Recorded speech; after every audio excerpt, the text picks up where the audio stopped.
You have fallen into Event Horizon with John Michael Godier.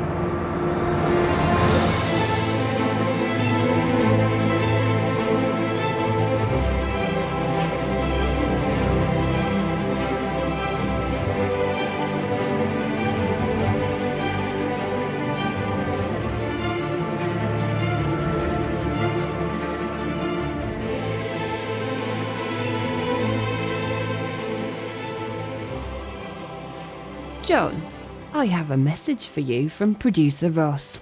What? What'd he say? Well, it's about two things, actually. First, what to do when an opossum attacks. Curl up in a ball and beg for forgiveness. Second? And second, he figured out how to deal with his hair loss. Oh, really now? Keeps. He says Keeps has helped with his thinning hair and bald spot. What is Keeps? Well, funnily enough, Keeps are currently sponsoring Event Horizon. It's a subscription service that makes it easy and more affordable for men to treat male pattern baldness. Oh, I see. Keeps. He says when he started to notice strands of hair on his keyboard, he knew he had to do something about it. So he started using Keeps because of a clinically proven and FDA-approved hair loss treatment options, including a 2-in-1 gel that combines both treatments. He wants those in our audience that are looking to either prevent hair loss or just take better care of the hair they have to know that Keeps is the way to go. And in the following months, Ross is going to continue to update us on his experience using Keeps, including using the hair thickening shampoo and conditioner, as most customers notice results within 6 months of starting treatment. So all of us at Event Horizon encourage you to give Keeps a try. Hair loss stops with Keeps. For a special offer to get started, go to keeps.com/Event Horizon Show or click on the link in the description.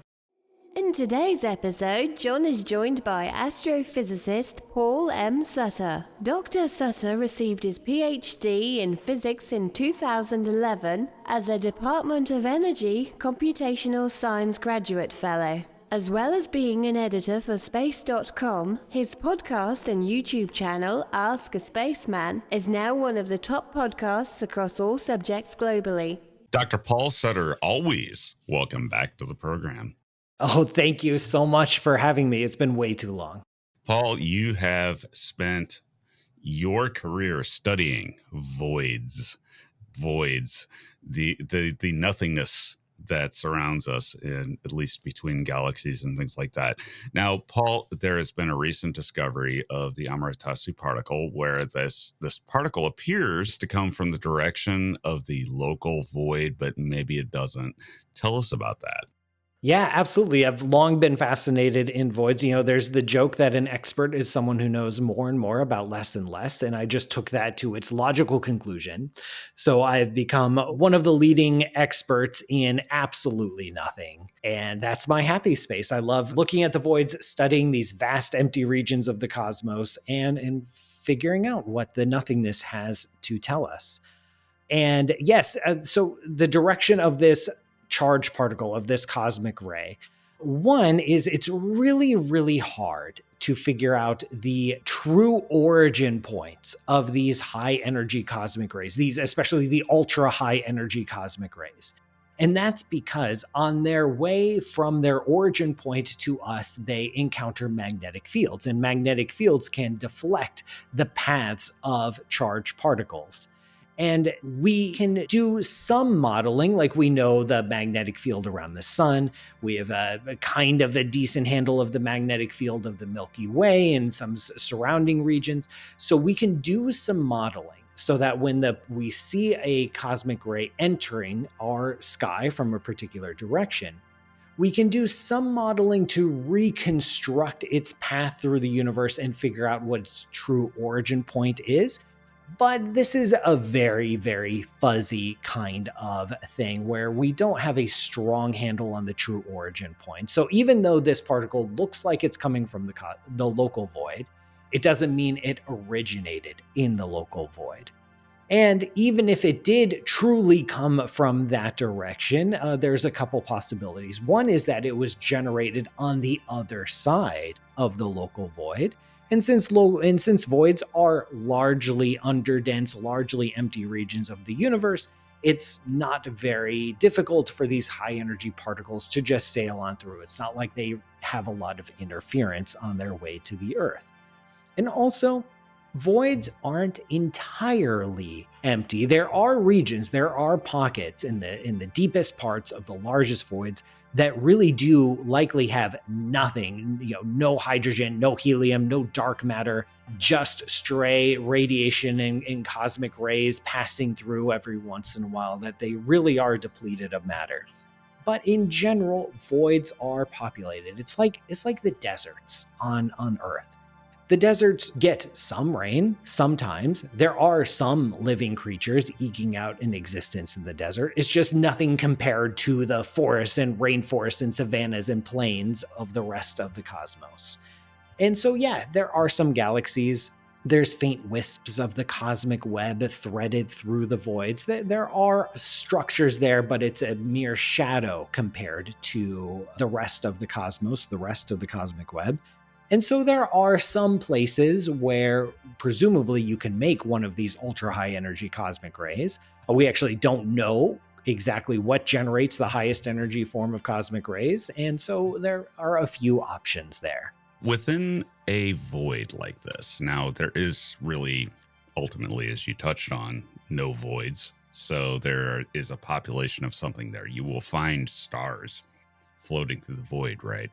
That were ejected from galaxies, and they are just areas of sparse matter ultimately. Would you characterize them as such? I would characterize the what we find inside the voids is often a diminished shadow version of the cosmic web. So at the very largest scales in our universe, we have the cosmic web. We have filaments, we have walls, we have clusters, and in between them we have the voids. And then if you zoom in on a void, and if you're able to look at it with every single clump of matter that's in the void, what you'll see is a shadow of that cosmic web. You'll see very, very faint filaments. You'll see galaxies, but they'll be dwarf galaxies. They'll be small galaxies. And there will be gaps between those structures. And if you zoom in on those, when we do this in simulations of the cosmic web, we find even more layers of structures. And so in the deepest parts, eventually this fractal like zooming in on the universe, eventually it does give way to pockets of absolutely nothing. But when we look at the proper voids, like the local void, these structures that are hundreds of millions of light years long, they do contain some small amount of matter. By definition, the definition we typically use to define voids is that the average density of matter in a void is less than 20% of the cosmic average of matter. And it's just a handy definition that allows us to segment the components of the universe. Can you essentially run the clock backwards to the cosmic microwave background radiation and the anisotropy of the universe and project that forward to see the voids that we see? In other words, do the voids correlate with what we know of the early universe? You actually can't. It's actually impossible. And the reason it's impossible is that what we see as the cosmic microwave background, what appears on our sky, those splotches, the cold spots, the hot spots, the temperature variations, those come from different parts of the universe that are currently outside of our observable bubble. Remember, that light that reaches us now that we call the CMB has been traveling for nearly 13.77 billion years. That originated in a pocket of the universe that is now well outside of our cosmic horizon. We cannot see the structures that cosmic microwave background gave rise to. So we can say, oh, like right there, you see that cold spot that will someday evolve into a supercluster. But that supercluster is so far away, it's tens of billions of light years away. We can no longer access it. And similarly, the clusters, the structures that we have in our pocket of the universe, like where we're sitting right now, used to be immersed in the plasma billions of years ago. it released radiation. That radiation is now long gone. It has now flown far, far away. So if there are aliens, 100 billion light years away, they are just now receiving the light from our patch of the cosmic microwave background. And that they know that there is likely a cluster here, a group here, a galaxy here, but they can't see the present day Milky Way. So instead, what we do in cosmology, instead of trying to make this one-to-one mapping, because we can't access the same parts of the universe at the same time, is we look at the statistical properties. We look at the statistics of the fluctuations in the cosmic microwave background. And then we say, if these are made of matter that are starting to clump together, then we understand the laws of physics and we understand how these structures evolve through mutual gravitational attraction with time and give rise to large structures. And then we have a connection there to the statistical properties of the structures that we see today. And that's how we do cosmology, not through the one-to-one mapping, but through a matching of the statistics on either end. So the mathematics defines it, and that's all we have. In other words, there are things about the universe that you can't observe directly. It just doesn't let you. But you can infer. And you can say, this is probably how this happens. But do we have hope of ever getting a definitive understanding of physics in this way? In other words, do you foresee a time where we can say, we know exactly what happened? Or do you think that it will always be ambiguous? There is always, because we're dealing with statistical properties, because we can't do a one-to-one match, and because there is only a certain amount of information available in the universe, there are only so many bits, there are only so many photons, there are only so many galaxies and clusters. The cosmic microwave background takes up our entire sky, but once you measure it to a certain resolution, like that's it. That's all the information that the cosmic microwave background will give you.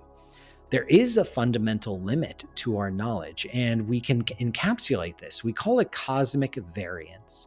And this means that any measure we make of the universe, say we're trying to estimate the total amount of matter, or the rate of acceleration, or how quickly structures glue themselves together, there is a fundamental uncertainty with all of those measurements that is due to the fact that we are always only ever dealing with a limited amount of information. Our sample size in our poll here of the universe is always going to be limited, and that will introduce a fundamental uncertainty. In some aspects, in some ways, in some cosmic measurements, we are already limited by cosmic variance. In most areas of cosmology, we're nowhere near that limit. There is plenty more information in the universe that we have barely begun to scratch the surface of. And so we've got plenty more games to play. We have plenty more to learn about the universe before we hit that limit. But it is a very real thing. Do you think that a grand unified theory, should we ever be able to come up with it, would explain this from the back end? In other words, again, modeling and statistics, that we could actually explain the universe or describe the universe, a better way to put it. Could we ever do that from purely a modeling point of view because we can't observe all of it?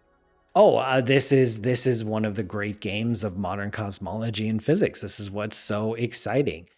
We do a lot of what we call forward modeling, where we take our knowledge of fundamental physics and we use that to evolve universes. We can create simulated universes. We are like gods here of the machine, and we take basic ingredients with the rules of how those ingredients interact with our knowledge of physics, using things like gravity, plasma physics, radiation transport. We put all these into a simulation and we allow universes to evolve. And then we compare the properties of those universes, those mock simulated universes, to the actual universe that we observe. And we see how right we are. This is one of the reasons that we know the Big Bang picture is largely correct, because we can run these simulations and we can get a universe that looks a lot like the universe that we live in.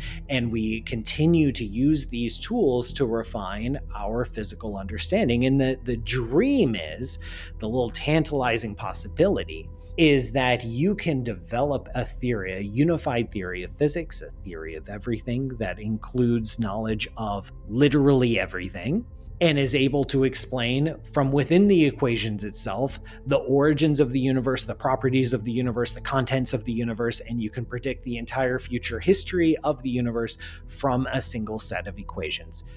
We don't have that, and getting there is not going to be easy, but we're making progress. Do you think artificial intelligence can help us figure out aspects of the universe that our human brains cannot? I have a tough relation. I have a complicated relationship with AI and its use as a scientific discovery tool. There is a lot of interest in scientific circles in using artificial intelligence, and not just large language models like ChatGPT. There are other frameworks of artificial intelligence, neural network systems, using them for tools of investigation and discovery. This was actually going on in scientific circles well before the explosion in popularity in the public consciousness of AI. There are papers going back well over a decade of attempting to use artificial intelligence systems in, say, astronomy. And there are some potential ways to do it. One is, man, it's a complicated universe out there. Matter interacts with other kinds of matter in very nuanced, very difficult ways, and are difficult to understand ways. And we're trying to extract from very complex data sets. We're trying to extract cosmological truths. We're trying to understand what dark matter is, or what the rate of acceleration of the universe is, or what it was like in its earliest days. And our current techniques rely on taking theory, models, understanding of physics, and then taking our data set on the other side and reducing the data to get very simple statistics. I'm talking about what is the average distance between galaxies, or what is the size distribution of galaxy clusters, or the shape distribution of cosmic voids. We distill these huge data sets down into simple statistics, and then we use our models and our theories of physics to make matches to those simple statistics. That process of distillation removes a lot of data by necessity, because we're trying to simplify things.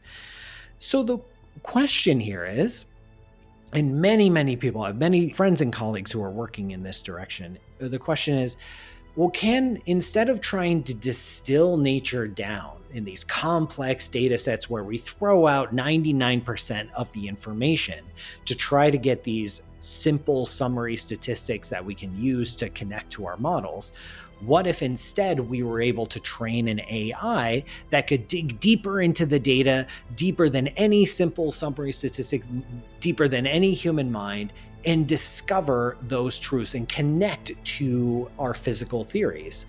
That's a great question. It's an open question right now. The challenge is AI algorithms, they require training data. And you take like the large language models, you feed them 10,000 books, or you let them read Wikipedia or any other copyrighted work that we can debate whether they have permission to read that work or not. But you let them ingest human knowledge, and then they can spit out things that look like human knowledge.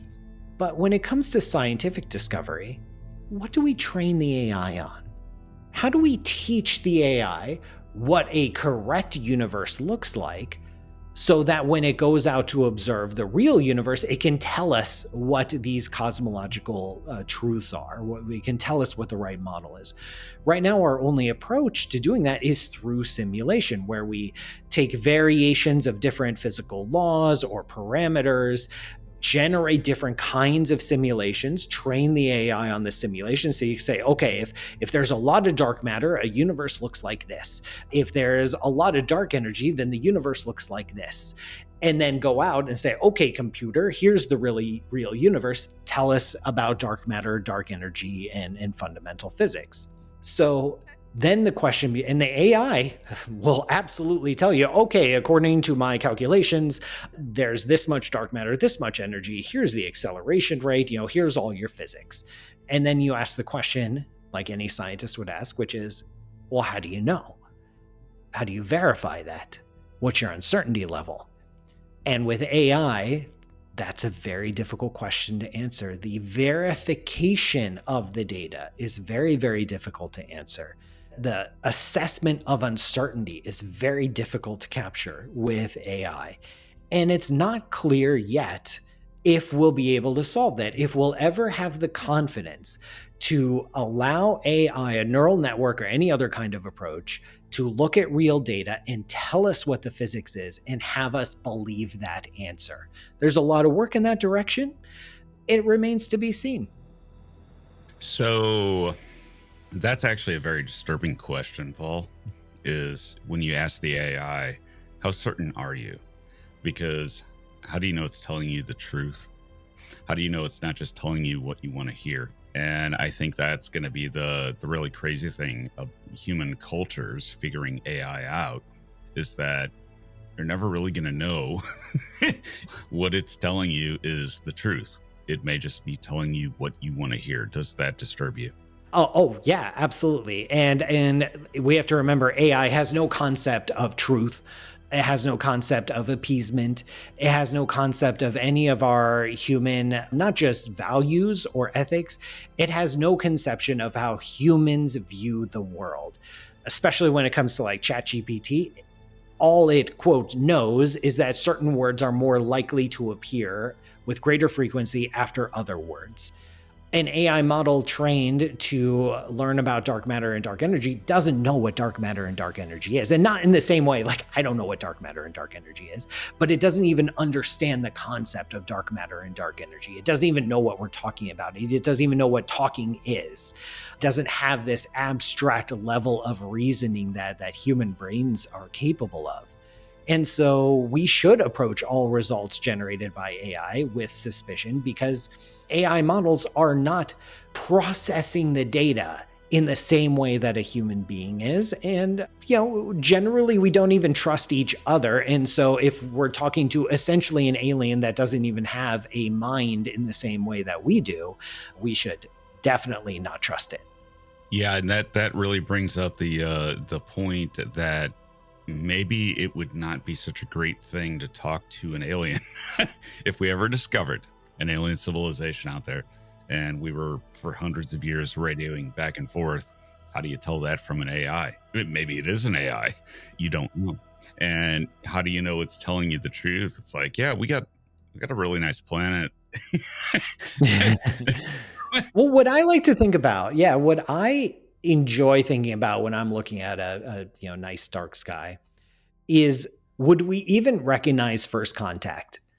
Is what I wonder, and this is an open, this is just pure flights of fancy. This is not grounded in any of my research. And so I'm not speaking as a scientist here. I'm just speaking as Paul, guy who is generally curious about the universe. Is consciousness, is our kind of consciousness generic and universal? Like once you're self-aware, it's like having a caffeine molecule. Once you make a caffeine molecule over here on the Earth, you can make a caffeine molecule anywhere else in the universe, because physics is physics and everyone's playing by the same rules. Is it true that once you make consciousness, because you're all operating under the same basic set of rules, that consciousness is pretty generic, and that every conscious being, maybe they don't have eyes, or they sense different frequencies of radiation, or they speak to each other by making fart noises with their armpits. Like there are all sorts of variations, but they understand and they conceptualize the universe and have the same kind of self-awareness that we do? Or, and this is fun to think about, is consciousness and intelligence, as varied as the periodic table? And as many different kind of life forms that we see on the Earth, does consciousness arise in many, many different ways that we wouldn't even recognize as being conscious?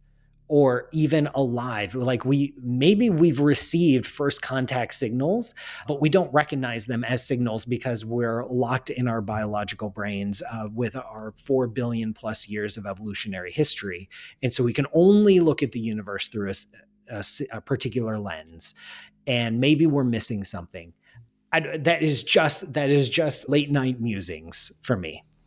Well, this show is built for the late night. So I will take it a step further and say, okay, well, how about a unbelievably ancient AI, alien AI that may have started through some biological means or whatever, that you can't really recognize as a communication to you because it's just so far beyond anything that you can make sense of. And this gets into our current state of AI, where sometimes it doesn't make sense. And sometimes it's just stupid. It doesn't make, it's just BS. So, which is also like people, to be fair, which is disturbing in its own way.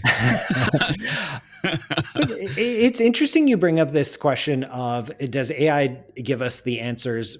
Like, how do we know the AI isn't just giving us the answers we wanted to hear? This is a very, very important question when it comes to encoding bias.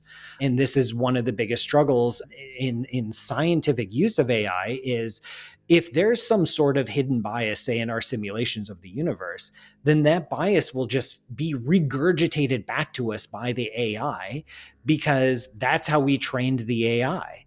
It will never see the color red unless we tell it about the color red, as a very simple example. And so the answers we get back from the AI, one of the reasons we can't trust them yet or ever, is that maybe we're simply taking all of our biases and preconceived notions about the universe and encoding them in the AI, and then the AI really can't help us because we're just studying the universe ourselves, but with extra steps. But how do you determine what the color red is between human to human? I mean, Paul, when we both look at a stop sign, do we both see that color the same? Or do we just deal with the interpretation of our brains with that frequency? And could you ever even teach that to an AI of what red really is? This is one of the juiciest, most fun questions in philosophy. I am a philosopher. Physics science is a branch of philosophy, but this is not my kind of philosophy, so I can't speak on this with any kind of expertise.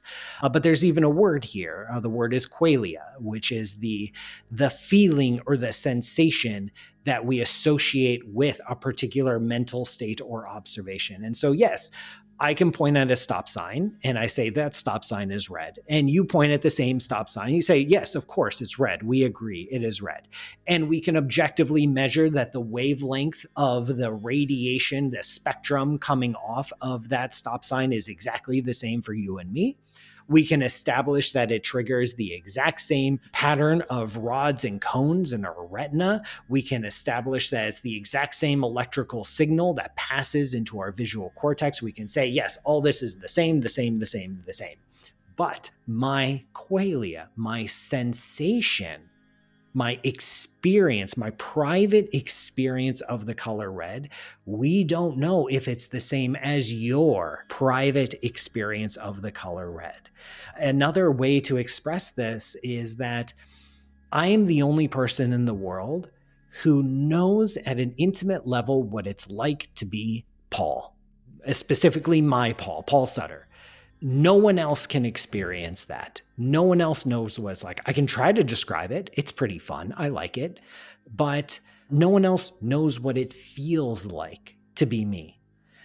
And that goes for everybody. We all have our own private experiences of ourselves, and we're singular versions of ourselves, and we can't describe that to anybody else, and we can only know it.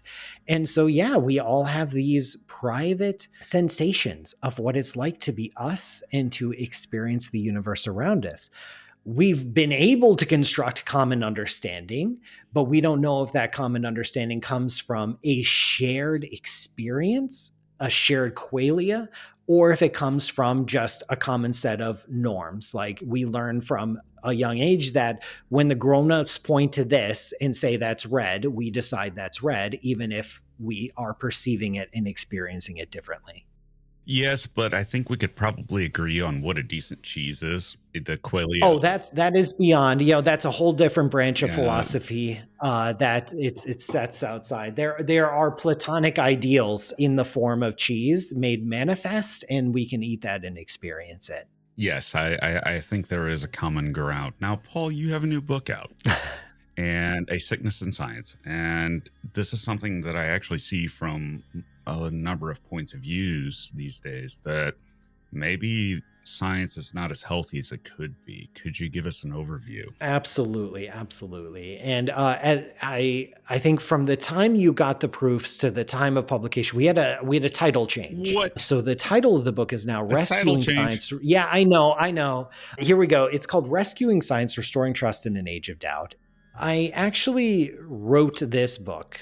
I first drafted it without any contract, without any support. I didn't have a publisher for this book yet. I just wrote it in the summer of 2020 at the height of the coronavirus pandemic. There's so hopefully just one. And it was a very, very painful book to write, but also a cathartic one, because I was watching in real time as trust in science was eroding just before our very eyes. Seeing protests, the rise of the anti-vaxxer movement, which has a very long and complicated history, but exploded during the pandemic. And I was also watching how my colleagues were reacting to that or not reacting to that. And it's so tempting. It's so easy when you see someone who has stopped trusting science, or will come out and deny the efficacy of the vaccine, or and I've encountered it all through my career, like we didn't land on the moon, or the Big Bang isn't real, or I even have people saying that gravity isn't real, and it's so tempting to blame them for the problem, and just to say, look at those morons. Look at these people who don't know that the vaccine works. Look at these people who don't know that the earth is getting warmer. And they're just stupid. And here we are, educated, sophisticated, scientific, and we know better. That strategy has never worked to change someone's mind. Certainly hasn't worked on me. When someone just tells me, hey, you're stupid, you should change your mind, that hasn't changed my mind once. So I don't know how to fix that. I don't know how to change someone's mind. I don't know how to convince someone to take the vaccine, or convince someone that the earth is getting warmer and that it's our fault.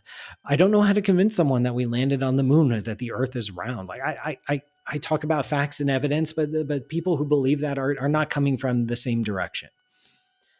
So what I did was flip this around and use the book, the opportunity to write the book, as a chance to reflect about not how we practice science in terms of our investigations of the natural world, which is beautiful and powerful, and I'm proud to be a part of it, but in how we practice science as an institution. Like, how do we treat each other? How do we treat our students? How are we treating the public? How are we interacting with policymakers? How are we positioning ourselves in society? And is it the healthiest possible approach? And I argue in the book that it is not.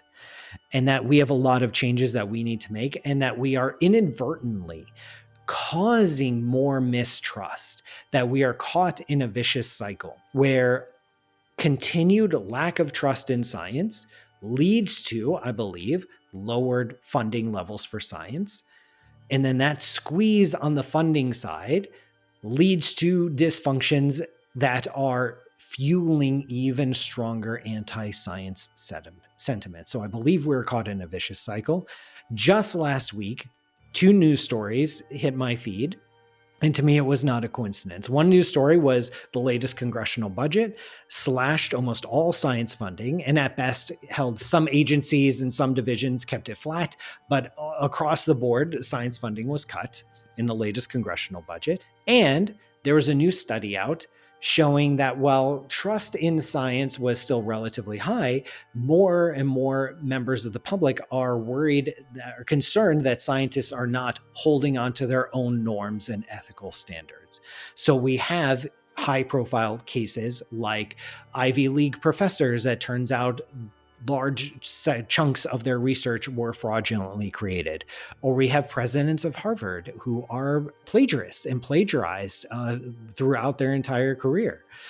And yes, I know, especially when it comes to Claudine Gay and the plagiarism, the Harvard president, all that, like that was politically motivated and it was attack. And like, I don't have to agree with the motives, but like, I asked myself, like, what if we lived in a universe where the president of Harvard didn't plagiarize in her work?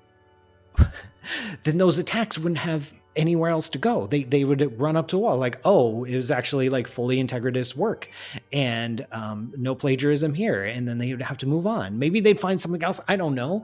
But like there are legitimate concerns there. And so this book is directed not to the people who hate science or anti-science.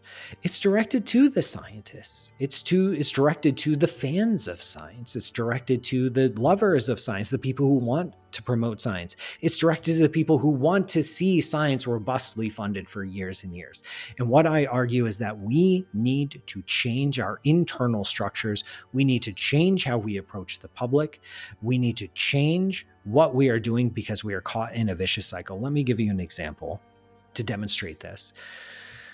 And it's how I open the book, which is a discussion of academic fraud. And academic fraud is not just on the rise, it's exploding. More and more papers are coming out that aren't just like there's some kinds of fraud that is just outright fabrication of data. Thankfully, that's relatively rare. It's more common than it should be, but it is relatively rare, where people just make things up and try to publish them.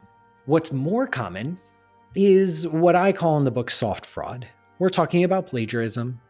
We're talking about sloppiness, laziness, massaging the data until you get a publishable result, choosing an analysis path that highlights your work and like the significance of your work beyond what the data really say, where you twist, knobs here and there in your statistical tools or your computer simulation in order to get a big result. This is widespread. The instances of fraud and retractions over the past few years have exploded. And the reason for this is that there is an intense pressure to publish, where publishing is the mainstay of a scientific career. The phrase that we use is publish or perish. If you're not writing papers frequently in as high impact journals as possible, making as big of a splash as possible, then you are not advancing to graduate school, you are not getting postdoctoral research positions, you are not getting fellowships, you are not getting tenure track positions, you are not getting grants, you're not getting advancement, awards. The whole point of an academic career where you want to advance in your career, we set up a system where in order to advance in your career, you need to publish. You need to publish to get grants so that you can pay for more research. If you don't publish, you're not getting any grants, period. So we've created this intense atmosphere where from a young stage in your career, you are stared in the face. I remember walking around as a graduate student asking, like, what does it take to be a research professor? What do I need to do? And the advice across the board every single time was, you need to publish papers, get papers out. And so we've created an atmosphere where there's such an intense pressure to publish that you're willing to cheat, you're willing to lie, or you're just rushed because you know what? You got 2 years left before your next stage and you better have some big results out. So dang it, you're going to get some big results out. Whether that actually matches up with the data or not is a different question, but dang it, you're going to have those big results out. And so we are drowning in papers. Last year alone, there were 5.1 million scientific journal articles published across the world. 5.1 million. There are 30,000 English language scientific journals that you can publish to. 30,000. We are drowning in scientific research where most of it is shoddy, Most of it is poorly done. Most of it is rushed. Most of it is largely inconsequential. Most of it is meaningless. And when there are big results, like we take the top flight journals like Science and Nature and Cell, you would think that those are the journals that have the highest standards, the most robust. No, the joke among scientists is that Nature is where you find all the wrong papers. Because if you believe you have a big result, or you've massaged your work to get a big result, you're not going to publish it in some low-tier journal. You're going to aim for the big journal, because that's the biggest amount of credit you get and visibility you get that can help in your career. So yeah, you're going to aim high. And you know what? The bigger the result, the more likely it is to be wrong, because that's the way the universe works. And so we see this raft of just junk, useless, incorrect, inconclusive, meaningless science, and the public has no idea. It looks like on the outside, it looks like we have no idea what we're doing. It looks like every time there's a case of high-profile fraud, every time there's a study and then it has to be pulled back, every time there's a big splashy announcement, as an example that your listeners may be familiar with, the whole phosphine on Venus thing. Giant, we've detected signs of a chemical element in the Venusian atmosphere that can only be generated by life on Earth. This is huge. Okay, I'm going to be blunt. That research was junk. I'm sorry. The research was poorly done. The research was obviously twisted from the start to amplify and confuse a signal to get a result that the researchers wanted. I don't know if the researchers knew that they were lying, or if they were true believers and they really thought they had found something. I don't know. I'm not going to comment on that aspect. I do not know. But I do know that within a matter of weeks, the research was torn apart, and that it is there's like no evidence for phosphine on Venus. Every time that happens, every time there is a giant splash in the news with big flashy results, and then it turns out it's wrong, that's not the scientific process playing out. That is a dysfunction of the scientific pressure to publish and our relationship to the public and the desire to have big splashy results beyond the bounds of what the evidence says. And to be honest, I don't blame people for losing trust in science, because with this one in particular, and in the book I examine many, many, many aspects, we're not making ourselves a trustworthy institution. So let me interrupt you here. Do you believe in dark matter? Selling to the public the idea of a substance, a particle, whatever you want to call it, whatever it is, that must exist in order to explain our observations. Do you necessarily say, well, look, this must be, as a dogma, as opposed to saying, well, maybe our theories of gravity at a distance are wrong? So does this go the opposite direction?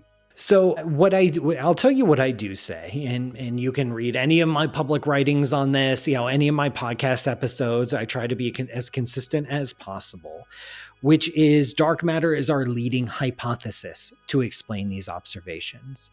I personally, as a matter of personal viewpoint, I do think that something like dark matter exists, but I also know and acknowledge that it is a hypothesis. I also know and can argue, and I feel argue quite convincingly, that dark matter is the best hypothesis we have available. It's not a great hypothesis, I'll be the first one to say it, but it's also the best one, because all the other hypotheses are even worse. Yes, to explain our observations, maybe we need to modify our understanding of gravity. We've tried that for 50 years, and we are not able to explain the wealth of evidence that we have for dark matter. We've tried to explain maybe dark matter is just neutrinos. Well, that can explain some observations, but not all. If you make a simple hypothesis that a large component of the matter in our universe does not interact with light or with normal matter, then you're able to explain a wide variety of observations at a wide variety of time and distance scales, which makes it a very powerful hypothesis. We don't know what the identity of the dark matter particle is. If we continue not finding the dark matter, then maybe we need to cook up something else. But for right now, I do say it is our best hypothesis. Well, for me, the part that I can't get past is the neutrino, because there is a non-interactive particle. It, for all intents and purposes, is a kind of dark matter, or appears that way because of its non-interactivity. So I could see a WIMP, or something like that existing. But do you consider it junk science to take cosmology so far as to say that there is a multiverse or many worlds hypothesis? That any of that is even close to being invocable based on what we know? So that's a great question. With the multiverse and many worlds, first off, the many worlds comes from interpretations of quantum mechanics, and that is a very, very fun discussion to have. That has nothing to do with cosmology. The multiverse idea, it's interesting, and it's a fun idea to play with. It's a fun idea to think about. It comes from our ideas of inflation, of the very earliest moments in our universe, that it underwent some cataclysmic event of superluminal expansion. This is a hypothesis. Inflation is a hypothesis. It appears to it's like the best working hypothesis we have right now. There are a lot of mysteries about how this process works or if it even happened, but it is our best hypothesis right now. A consequence of inflation might be the multiverse. It also might not be. We're not exactly sure on that. And no, we can't. We have attempted to directly test the multiverse idea. If our universe bubbled off to an adjacent universe very early on and we briefly intersected, it would appear in the cosmic microwave background as patterns of matching circles on the sky. We've gone looking for that and haven't seen it. That doesn't mean that the multiverse doesn't exist. That it means that it's likely not directly observable. So you can't test the multiverse idea directly. You can test or potentially test the ideas that it's based on. And that can give you, if we were to someday say, you can imagine a path like, oh, we figured out what drives inflation. We understand the quantum mechanics now, and we trust our math to know that a multiverse is a natural consequence of this physics.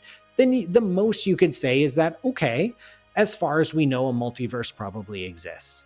We're nowhere near that whatsoever. I wouldn't call it junk science, because the multiverse itself is a consequence of other physical theories. And those physical theories we are actively working on trying to understand and trying to find ways to test it. Beyond that, like if it's unobservable, then the most we can do is guess at it, and that's okay. Paul, I have a strange question for you. As a PhD physicist, can you give me a percentage of how much do we understand of all physics globally? Meaning, what level are we at as a civilization in our exploration of science and physics by saying how complete is our view of physics as a whole? Is it woefully incomplete? General relativity breaking down, Newtonian physics not quite being the whole story and all of that. How complete is it? And will we ever reach a complete understanding of the physics of the universe itself? This is such a fun question. I'm going to throw a number out there. I'm going to say, and I'm pulling this number out of, places. Let's say 0.5%. We are at level toddler in terms of our understanding of the universe. So don't get me wrong. We've been doing physics, modern physics, scientific investigations of the mechanics of the universe for a few hundred years now. We have certainly learned a lot, and we should be proud as a species of what we've accomplished. I am proud to call myself a physicist and be a part of this grand tradition of exploration of the universe. I believe that we have barely scratched the surface. We know places where our theories break down, like you mentioned, the centers of black holes, the earliest moments of the universe. We also know that 95% of the energy contents of the universe are of a form unknown to physics. We don't know what dark matter and dark energy are.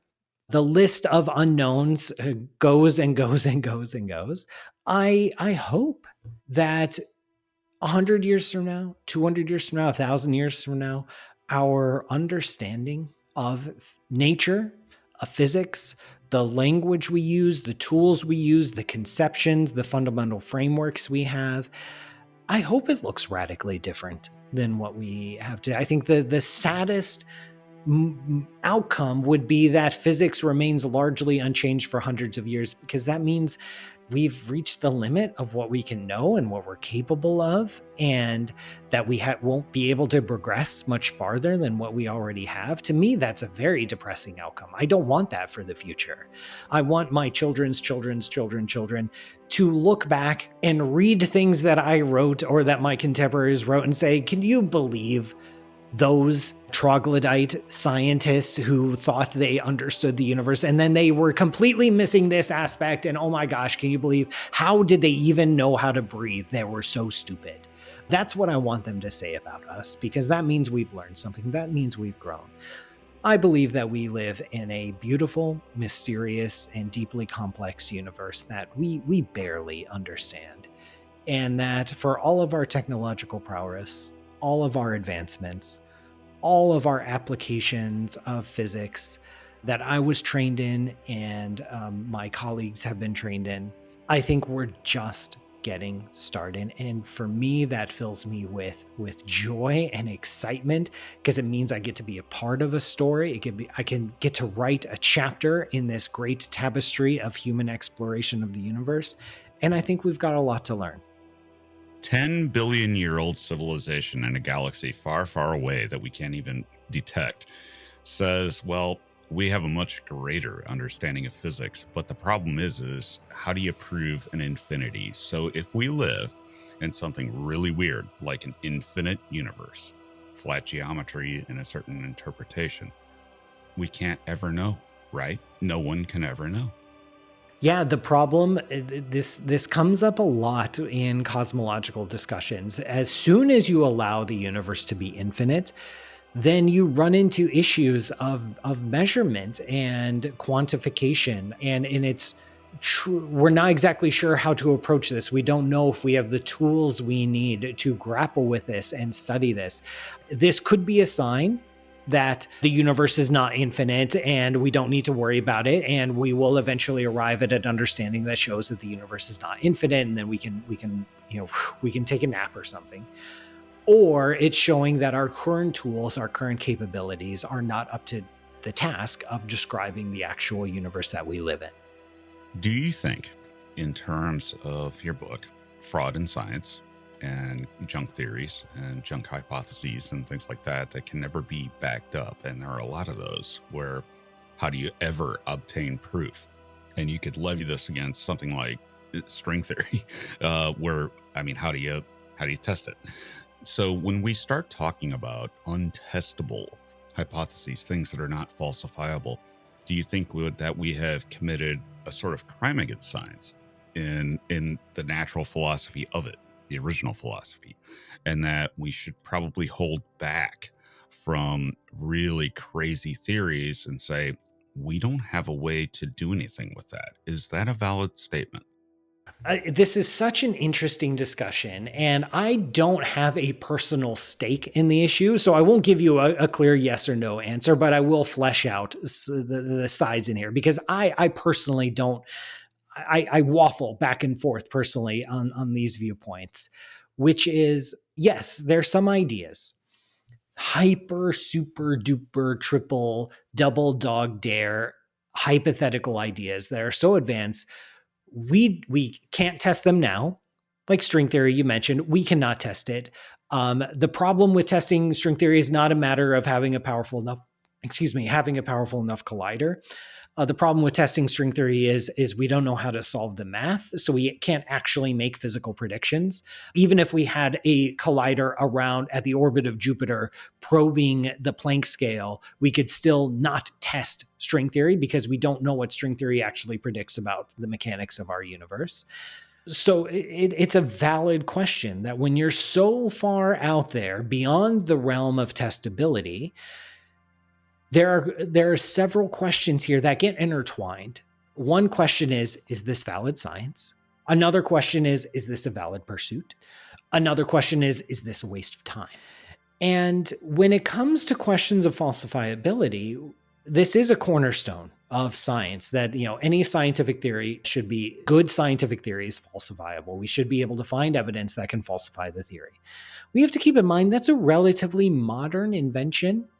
This was developed in the early 20th century by the philosopher Karl Popper, and that falsifiability was not a cornerstone of 19th century physics or 18th century physics.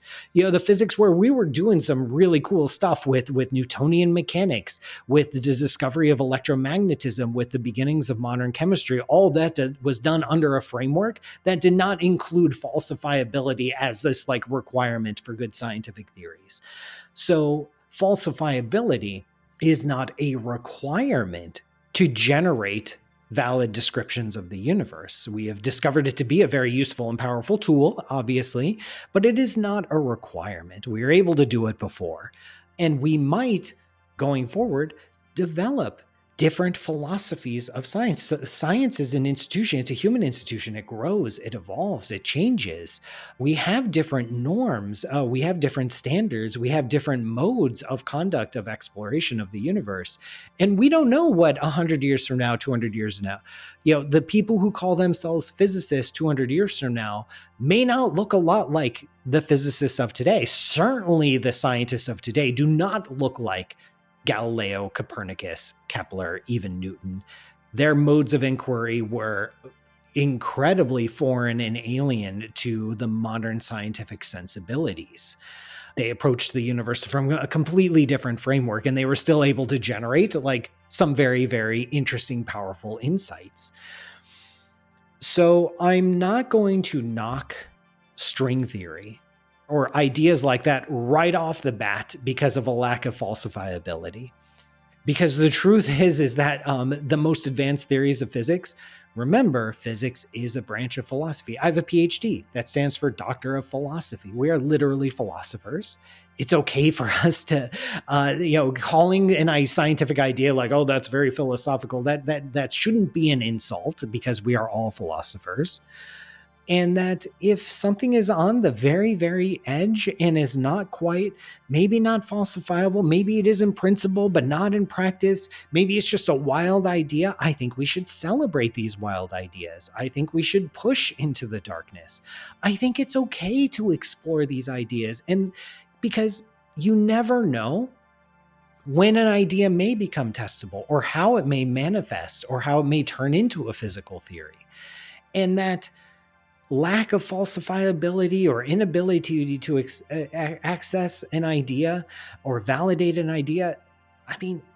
Philosophy itself has a grand tradition stretching back thousands of years of inquiry, and philosophers have learned a lot about the universe and been able to describe the universe in very, very powerful ways.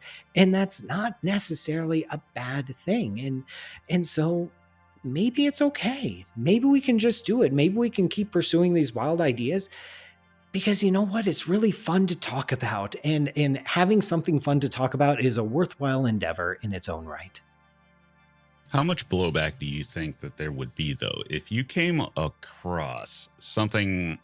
I won't invoke Galileo because he was fighting against the Pope, and the Pope didn't like him, and he didn't like the Pope, and there was personal history and all that sort of thing. It got ugly there. It got ugly. But what about Karl Popper? In other words, do you think if somebody introduced a fundamental shift in scientific philosophy today on level with Popper, what blowback would there be? And that gets back to dogma. What blowback do you think from the academic community there would be to any change, any fundamental change in the science, the philosophy of science? That's an interesting hypothetical because there have been string theorists. I don't recall the names right now, so I don't want to put words in any one person's mouth, who have argued that maybe we need to drop falsifiability in order to make progress. Maybe the fact that progress in high energy super theoretical physics like string theory has stalled, and it has stalled for a few decades now. maybe the reason is that we are approaching the fundamentals of science from a wrong direction, and maybe we need to rethink how we approach science as a discipline in the 21st century, as a philosophical discipline specifically. And there was plenty of blowback and interesting discussion. I think these kinds of ideas are more organic than that. I think it's not necessarily, one person coming up and standing against the dogma, whatever that is. I think it's more about the community, and it's about generational shifts and attitudes, and that fruitful modes of inquiry and directions of research that appear fruitful for 10 years, 50 years, 100 years, if they no longer become productive, if they no longer become fruitful or lead to interesting new insights, then I think naturally will pivot.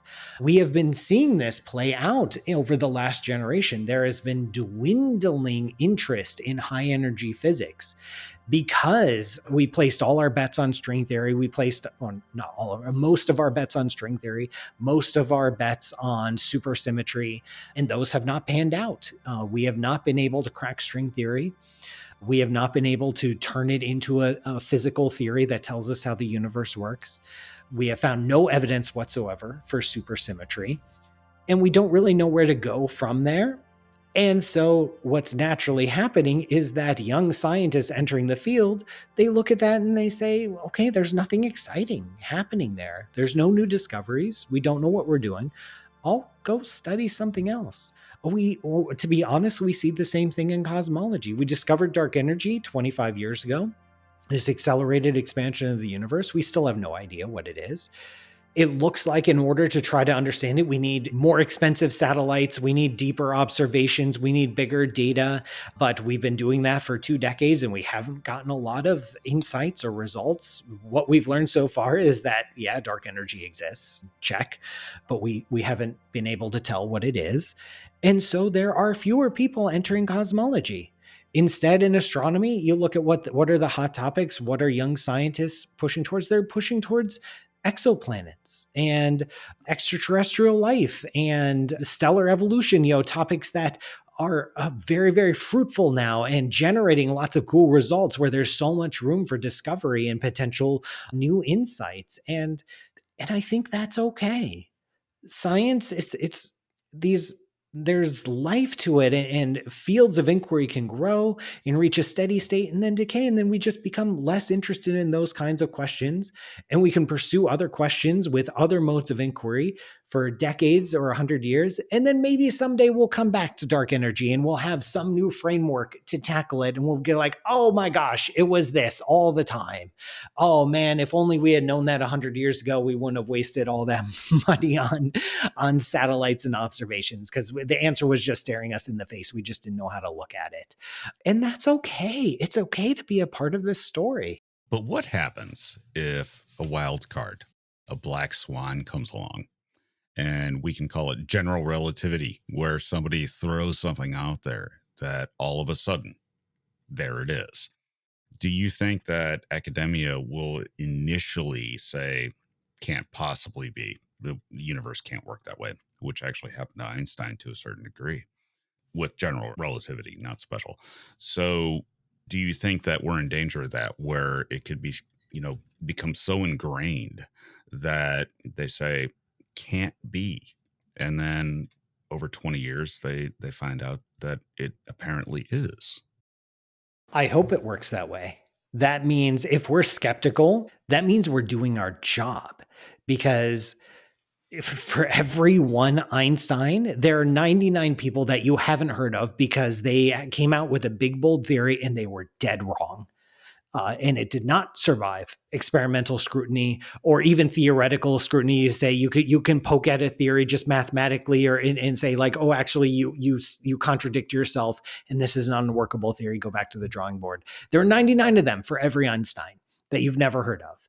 That there are Einstein and Heisenberg and Schrodinger were not the only people publishing at the early 20th century. There were a lot of people writing a lot of papers, and most of those papers were filled with wrong ideas. And so to be skeptical means we are doing our job, because that is how we really test theories, not necessarily through falsifiability or some grand philosophy. It's through, trying to tear each other down. It's trying to be vicious to each other and saying, you know what? You're wrong. And if you want to convince me, then you need more than a pretty equation. You need, show me the data, show me the evidence, show me that this is a more powerful, useful way to approach the world. And then maybe I'll believe you. And I believe that kind of organized institutional skepticism is essential for science. This goes beyond falsifiability. It goes beyond any philosophy. It becomes a practice of self-doubt, of self-criticism, and of self-skepticism of yourself and what your colleagues produce. And that is how it works. And so if you have some great idea that can transform our understanding of the natural world, great. Put it out there. Let people attack it and tear it down. Hopefully they're polite about that, but still valid. And then if it survives, well, then we'll keep looking at it. And if we end up changing our paradigm and changing our view of the universe, then it's not through some kumbaya moment we'll sit around the fire and agree on some theory of the universe. It's going to be through blood and sweat. It's like intellectual Game of Thrones out there. And I believe that is a healthy ecosystem when it's done respectfully and without toxicity, of course. And it can definitely bleed over to that, which I address in the book. But yeah, if the default stance is I'm not going to believe you and you're going to have to work to prove yourself, good. Always been that way, Paul. I don't think Isaac Newton got along with anyone, as I recall. Oh, of course not. He didn't. He famously did not. He famously did not. All right, Paul, we're out of time, and it's always a pleasure to talk to you. Been buddies for quite a while now, and I look forward to our next conversation. Oh, it is a treasure talking to you. I appreciate you having me on the show, and I look forward to chatting with you again.